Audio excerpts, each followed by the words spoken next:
然后第二个话题就是那个法轮功的事情。法轮功的事情呢，法轮功的事情就是说有一个叫于超的一个法轮功的一个前弟子哈，然后有个法轮功的这个也不叫前弟子吧，他应该没有退，但是他是比较接近一个高层，他以前是清华大学的，然后后来学了法轮功，然后呢学了法轮功之后吧，就接触了好多李洪志的那些怎么讲呢？李洪志的那些机密情报吧。然后他就开始在那个 X 的 Twitter 上面拼命的发，然后爆料之后有个叫史东记的，然后那个史东记的话，他就他做了个视频，然后专门把这个事儿给讲了，然后好像是因为史东记做了这个视频之后，王志安他才开始报这个法轮功的事情。所以呢，那王志安一报这个法轮功的事情之后吧，就捅了马蜂窝了，就基本上法轮功的那些所有的大 V 哈，然后就开始攻击王志安，然后在 X 上面对他这个叫做什么，对他这个群起围攻哈。所以呢，就说这个事情我觉得挺逗乐的，就是你要知道啊，就是在外网啊，你要知道独轮运是很大的一个力量啊，独轮运其实独现在是最强的，就是那个1450那一方面，台湾这方面独的这个现在媒体力量是最强的。然后第二的话就是法轮功。你要排的话，第一名是1450，第二名法轮功，第三名才到那个叫做民主运动。所以呢，你说你这两个哈，你的独轮运当中哈，王志安基本上把民运人士都给得罪了哈，他基本上他做了一个视频骂那个王丹的嘛，他说王丹那个性侵那个案件，说你这个处理的和那个中共一样，你现在有了权利你就腐化了，然后现在他又把法轮功得罪了，所以他基本上就是，而且法轮功他比较那个团结，他们都是有那个轮中央的，轮中央发指示，然后要你干什么你就干什么，然后他们就是集体围攻那个王志安嘛，所以就说到最后就是王志安那边就是在外网的环境下他混的也不咋地啊，就是说有一句话说的嘛，就是你走到哪里都怪环境不行，怎么你是破坏大环境的人啊？就是王志安就是在国内环境也不行，跑到外国他那个环境也不行，就这种人吧，就是。情商太低哈，但是王志安他是比较舔那个毒的啊，他是比较舔毒的，就是他是那个对1450那边是极其支持的，然后就基本上就属于是台湾的大外宣，其实现在基本上定义，然后他这几天不是去台湾了嘛，他要报道选举啥的，有啥好报道的？台湾选举不是结果都差不多，大家都知道。所以呢，就说王志安这个事情，我倒不怎么同情王志安，但是我其实也觉得法轮功有点奇怪吧，就是最近的法轮功做的这个事情有点激进。主要是他从那个说什么中国新冠死了4亿人开始，他就有点怎么讲，整个就是方向偏了。他那个时候，李洪志说了一句，说什么这个新冠死了4亿人，然后要所有法轮功的大 V 都去跟这个新闻，然后呢，你不跟你就是不忠诚，然后就因为这个条件呢，然后就是搞的什么张天亮啊，什么文昭，他有很多频道啊，其实他以前他有些频道，他其实以前是那样，就是隐藏自己是法轮功，他就说，哎，我理工科，哎，我这个高水平，我高学历啊，你们这些看我的是什么智商高，然后怎么样，他们有那种隐藏的那个东西在那里。结果呢，就是因为这个4亿人这个事情，很多这个法轮功都暴露了，其实呢，就把他们那个吃理工科的那一部分的那些流量给他损失掉了。就是你要知道，这个能吃理中客这碗饭的，就是说句实在话，就喜欢看理中客类型的人啊。他不会相信4亿人这么傻的这种一种传言，所以呢，就是说那个4亿人传言开始之后，我觉得就整体来讲，就是那个叫什么理中客，也不叫理中客，就是法轮功他们那个宣传体系已经有点崩坏了。但是呢，我个人有一个个人的猜测啊，就有人说就是李洪志其实已经死掉了，就是因为 Gaber Run 带了，说他得了新冠早死了。那么这个呢是小粉红那边传的那些东西，我看那个郑国成他其实也有讲过这个消息吧，我觉得真假难辨，但是呢，从那个4亿人开始之后吧，我觉得有可能要考虑一下这个问题。就是王志安他做这个节目啊，其实到最后他有可能是真的是就是不是王志安做这个节目，说李洪志他下这个4亿人的这个结论呢，其实呢很有可能是真的是跟李洪志的那个叫什么，跟李洪志的那个身体状况是有关系的，至少权力上是有关系的。你要看看他4亿人发布之后呢，他就是轮中央下指示，是所有的这些轮媒都必须要去跟这个新闻。然后呢，他后来又做了一个事情，他做了一个干净世界，还有叫什么干净世界的一个网站，然后那个就是也是一个视频网站，然后他要求所有的法轮功的这个大 V 都过去那边把那个视频上传到那里，他就说我不要让 YouTube 赚钱，我们自己赚钱，这是第2步。然后第3步呢，他开始排除异己，他专门是把那个于超啊什么那些挑出来，然后呢，当中主要是动了肖明这个比较大，肖明是比较大的，因为一开始我在外网看的时候呢，就主要是看文昭，然后文昭那时候是对肖明是感恩戴德，是肖明发掘了他，然后给他的这个怎么讲一个更好的平台，然后文昭才干起来的。要是没有肖明的话，就没有文昭。所以呢，肖明我是很清楚的，肖明他的频道没有文昭那么火，他大概就10万多人，然后那个文昭是100多万，然后肖明你把肖明弄出来，然后把肖明开除了轮级，然后说这个人就是怎么讲，这个其心不坚，站在于超那边。你到肖明这一步的时候呢，就已经就是这个叫做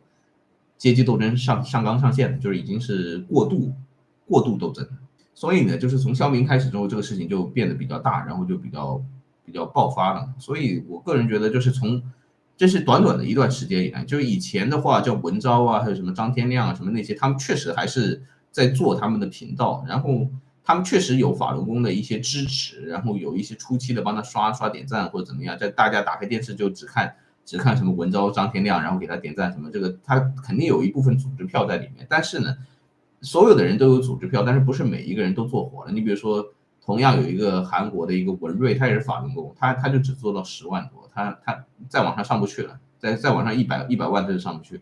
不是说每一个人靠刷都能刷到100万的。那张天亮和那个文昭呢是属于做的比较大的，他们也是有他们的实力和运气在那里。但是问题是，那个时期的法轮功其实不怎么管他们这些，他给了他们一些就是做节目的一些自由吧，应该说是给了一些自由，所以就说他们还能够自己加一些私货进去，和那个李洪志讲的不一样。他有很多东西可能讲的比李洪志水平要高，因为李洪志他本身学历不高，他能讲的那么有逻辑的东西是很难的，看的书少。你让文昭他去反共啊，他去批判共产党，他还要引用一些什么赫罗维尔啊，什么那些，就反正那些有名的那些政治学著作吧，他中国还要引用一些这个东西。你要问这些东西，李洪志看过吗？李洪志也没看过，他也不知道这什么玩意儿，所以他大部分也管不了。但是从4亿人开始之后吧，你就感觉到轮中央他的那个方向来讲是收紧了对那些大 V 的，怎么讲管理在加强吧，就是对这些大 V 有各种各样的这个限制，就是进入了一个叫做新时代吧。他政权肯定是更替了，就是李洪志他应该是他自己本人是不可能有特别大的变化，因为年纪很大了，李洪志也是60多快70的人了吧，反正他也不是一个年轻人了。突然之间就说我要跟这些年轻的什么40几的文昭跟他抢钱什么这些东西，听着就寒碜，对吧？你一个60多岁的，你怎么可以跟40几岁抢钱？那不可能的。但是有一个可能性，就李洪志呢，他嘎嘣装袋了，然后呢，这个4亿人就是一个指鹿为马的一个事件，就是说他们那个领导层掩盖了李洪志去世的事情，然后他们自己搞了一个新的领导层，很有可能是李洪志老婆，李洪志老婆不告诉大家李洪志已经挂了，然后自己拿了权力，然后就是开始想抢钱了。李洪志老婆应该是小很多的，所以呢，他就做了一个指鹿为马的事件，就说我现在李洪志老婆拿权了。然后我拎了一批鹿上来，这个东西傻的要死，就是中共新冠死了4亿人，这个消息傻到不行。但是呢，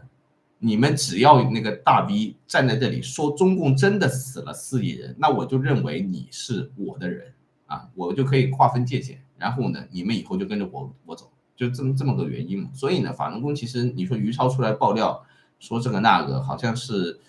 是跟于超爆料有多大关系？其实不是，主要还是从4亿人开始，就是他开始做这个指鹿为马、划分政敌的这个行为之后吧，就导致了法轮功现在出现的这种问题。就是于超他不是说因为那啥，于超并不是说因为他爆料，所以呢影响到法轮功，而是说法轮功现在它中心的这个权力结构发生变化了，要么就是李洪志的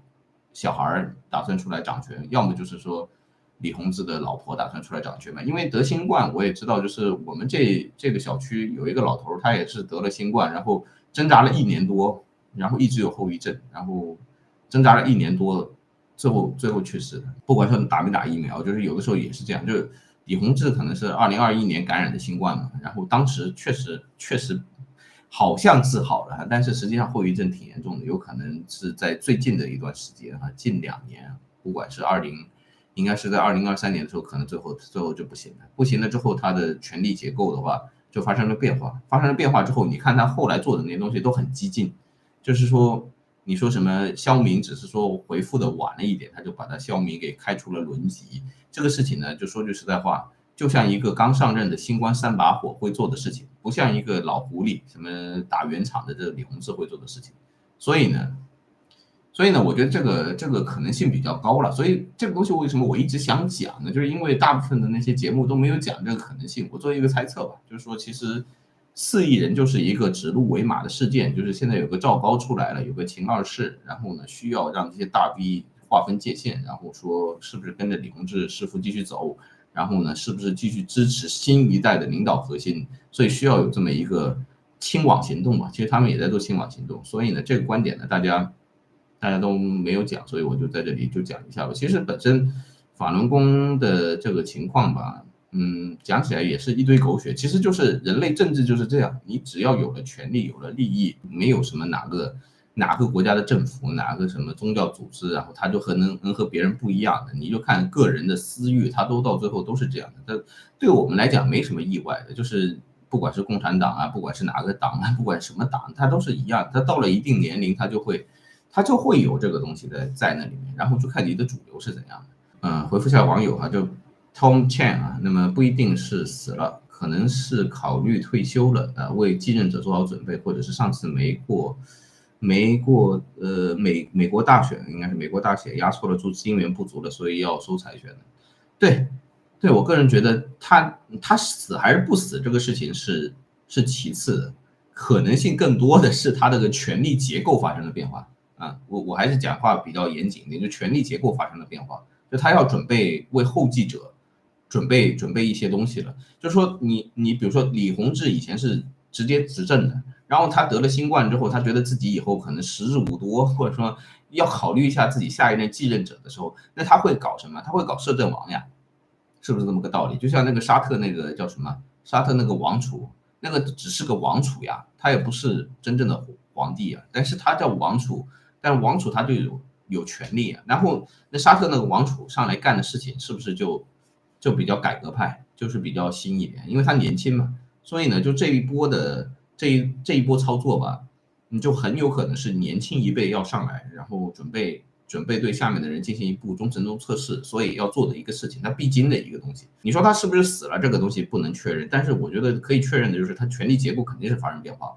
要不然的话他不会那么激进，就是你会感觉到。以前法轮功他那个轮中央的反应是非常缓慢的，就没有说那种那么大刀阔斧，然后那么着急，然后说什么肖明好像是回复的晚了一点点就把他给开除了，然后就非常明显。所以就说我觉得这次的权力结构的这个东西是比较确认的。至于说李洪志死没死，这个东西不确认啊，这就你当个小道消息。然后那个叫什么王志安的事情，我还想讲一个，就是王志安吧，他站这个1450这一边，然后。他这种人啊，就是王志安这种人吧，其实我个人觉得吧，就是那种比较典型的就是强势群体，这是一个概念。就是你比如说有很多人他很喜欢讲自己关注弱势群体，你知道关注弱势群体这个事情，这句话它是有语病的啊。你说你关注弱势群体的时候，你就是自认自己不是弱势群体，那么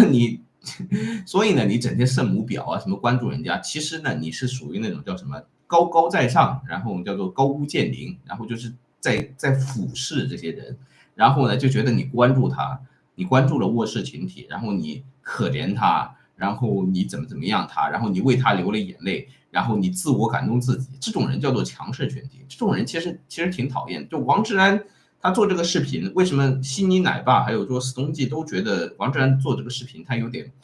点就是叫什么，就是没有考虑弱势群体的心理啊，就是原因就在这里，就是法轮功啊，你必须要说我在这个优管上面做频道啊，其实我也讲过法轮功的一点点的新闻了，讲的比较少了，我是讲过一点法轮功的新闻的，但是呢，法轮功的那些信众啊，或者说他那个评论者啊，给我的印象终归还是比较好一点，为什么？就是因为他们整体来讲是一个宗教信众，他们基本的礼貌是会保留的。他们不是那种上来就什么骂你祖宗18代，上来就说要捅死你要干死你那种是没有的。什么样的人比法轮功让我更讨厌呢？一种就是说，哎，上来就是上来就是粗言秽语，然后上来就是说，哎，搞死你全家，然后这种人我是比较讨厌。但这种人呢，一般来讲都没有宗教信仰，就是他连最基本的那种做人道理都没有。你要知道弱势群体啊，他有的时候没办法，就你要说我们要怎么讲，我们叫天天向上，然后我们要逆流而上，我们要上进心。这个是因为你有那个追求，你有那个追求，你有那个能力去实现你的追求，所以你能做。有很多人他没有那个能力和那个叫什么，他那个没有那个能力去实现他的追求的时候，他没有办法，他只能去找一些其他的组织去慰藉他的内心的那些怎么讲空虚吧。那么法轮功就是这么一个宗教组织嘛，它的所有的信众相对来讲肯定是弱势群体偏多了，它只有一小部分的高级知识分子了，就是大部分你说它法轮功能够聚集那些人群，然后能够让大家去信它的主要原因不就是不吃药嘛，不看病嘛，就不是省钱嘛。那么弱势群体多一些嘛，所以但是它起码你给这些弱势群体让他信了个法轮功，让他学会了怎么样礼貌对人，至少不要对吧？不要天天怪大环境不好，你走到哪里都是大环境不好，你是破坏大环境的人，不是王志安嘛，对吧？所以呢，法轮功信众在我频道上面留言，对我来讲，我的印象还是好一点的。什么样的我印象不好？1450啊，什么极端的小粉红啊，这些就反而是让我觉得印象不太好。那么这些人呢，主要是什么？第一个是没有宗教信仰，第二个呢，就是说有上进心。我不是说他们讲粗言秽语就不对啊，就是说他有上进心的人才会去骂别人，就觉得你挡了我的道了，对吧？我得要冲过去，我得要和我自己不一样的人，然后要创出我的路，这种人比较多嘛。那么，但是这种人呢，就因为他没信仰，然后呢，他也没什么怎么讲，没什么文化，没信仰，没文化，然后又没水平，这种人呢，我就叫三无嘛。那三无的人比较可怕，你起码有一个嘛，对吧？你这当中你要么有水平，你要么有文化。你要么有信仰，你要么有一个嘛，你三个都没有，那是让我最讨厌的。所以呢，王志安他那个强势群体啊，就是基本上就是这种类型的人，这一方面呢，自己对自己的实力没有特别准确的评估，老觉得自己好厉害，但实际上这种觉得自己厉害的人的水平是最差的。你在社会当中你就知道，满桶水不响，半桶水咣当，就是越是觉得自己厉害的，其实他水平都不咋地。然后呢，那种不说话的闷葫芦的那种人，就听着你的话就觉得好笑的那些人呢，就是真正有实力的人。然后，所以呢，就说你在这些网络上拼了命的去攻击异己，然后想办法证明自己很有实力的这帮人呢，其实他没什么实力，但是呢，他会觉得自己很有实力，然后呢，很喜欢关注弱势群体啊，对着一些什么小猫小狗啊，什么这个那个，反正他觉得这个东西，哎，只要能够引发什么可怜的心情。然后呢，就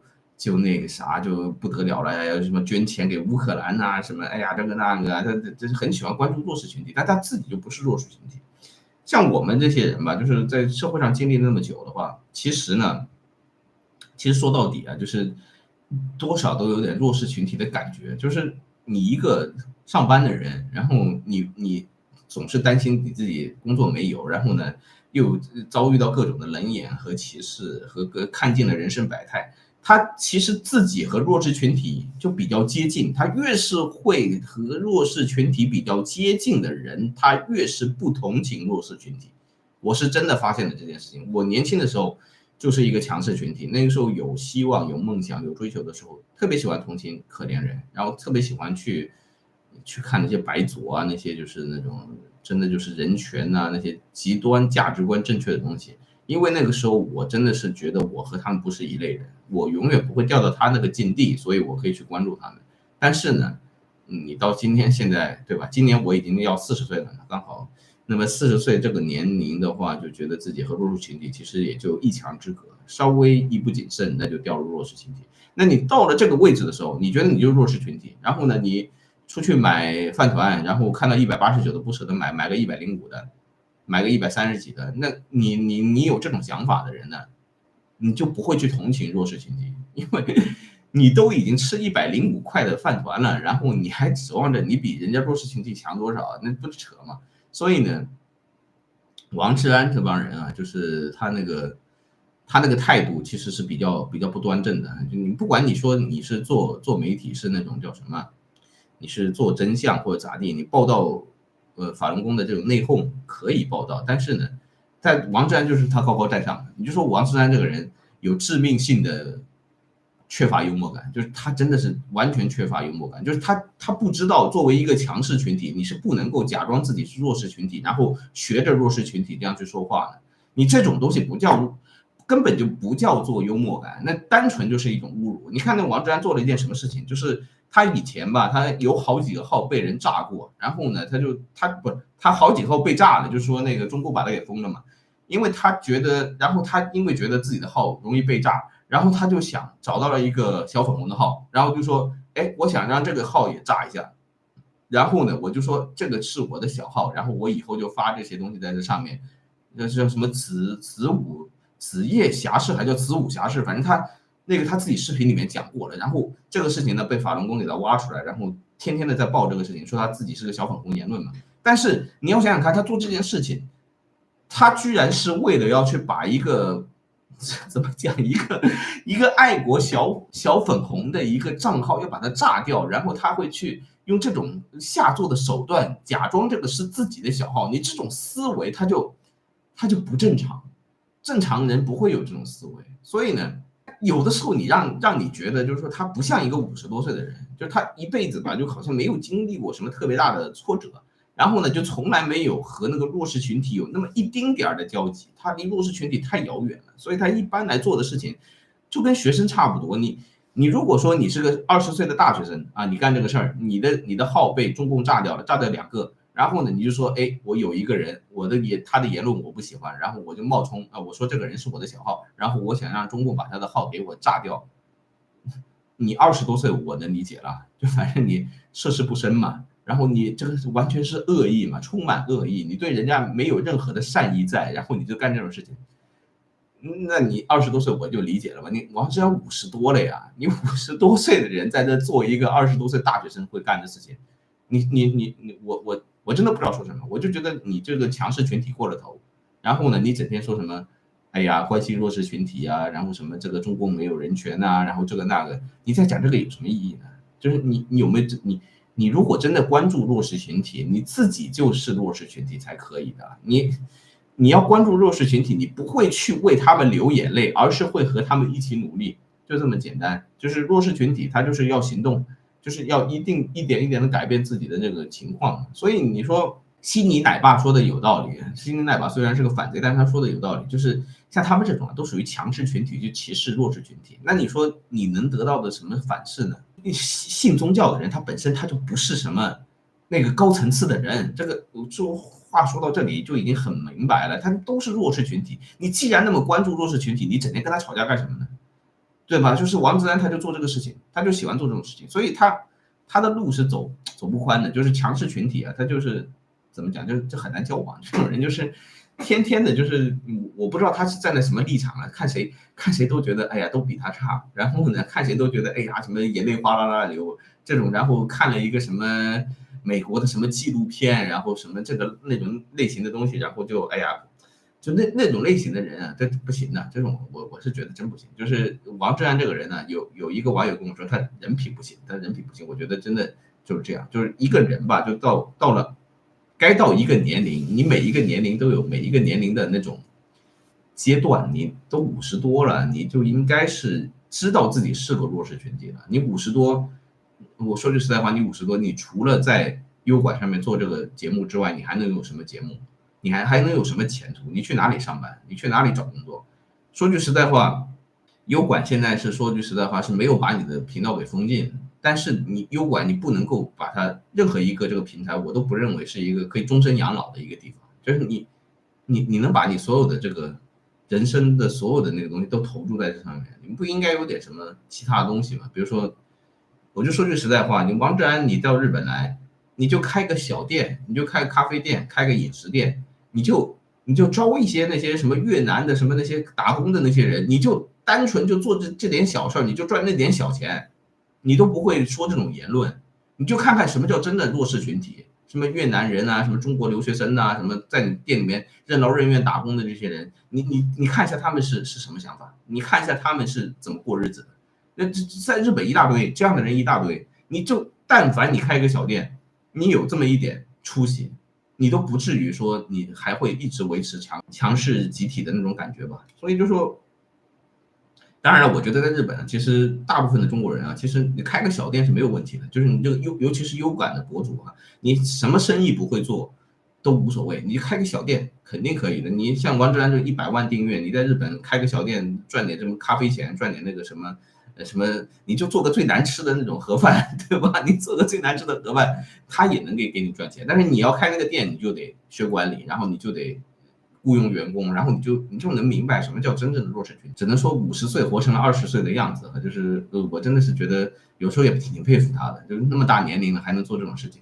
确实。所以王志安和法轮功这个撕逼这件事情吧，你要说如果说我真的有啥立场的话，我觉得我还是比较同情法轮功多一点，因为法轮功它毕竟它就是那个组织嘛，它那个组织上层也比较腐败，它本身就是上层腐败，然后下面都是弱势群体，本身就是割韭菜的一个